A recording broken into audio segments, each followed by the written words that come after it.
సుజాత గారు మొత్తానికి Jubilee hills లో మెగాస్టార్ చిరంజీవి అయినా గల్లీలో ఉన్న చోట లీడర్ అయినా ఎవరికి ఇచ్చిన ఎవరికి బీఫామ్ ఇస్తే వాళ్ళు అక్కడ ఎన్నుకోబడతారు. వాళ్ళు అక్కడ అసెంబ్లీలో కూర్చొని హక్కు నిలబెట్టుకోగలుగుతారు. ఓకే ఓకే మేడం, ఖచ్చితంగా అయితే కాంగ్రెసే గెలుస్తుంది, దీంట్లో ఎలాంటి డౌట్ లేదండి.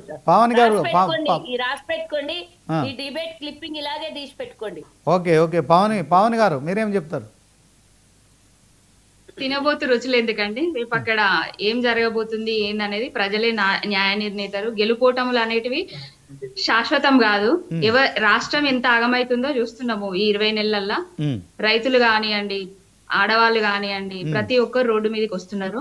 రేపు ఎలక్షన్స్ పెట్టిన తర్వాత రేపు మాగంటి గోపీనాథ్ గారి మీద ఉన్న సానుభూతినా, లేకపోతే కాంగ్రెస్ మీద ఉన్న వ్యతిరేకతనా, లేకపోతే బీఆర్ఎస్ పార్టీకి వస్తున్న ఆదరణనా, ఇవన్నీ చూసి రేపు జూబ్లీ హిల్స్ ఎన్నికల్లో ప్రజలు ఓట్లేస్తారండి. గెలుపోటములు అనేటివి సహజం. ఎవరు గెలుస్తారు ఎవరు ఓరుతారు అనేది దైవ నిర్ణయం, ప్రజల నిర్ణయం. అది చూద్దాం. తినబోతు రుచులెందుకు. ఆచార్య గారు గుడ్ మార్నింగ్ సార్.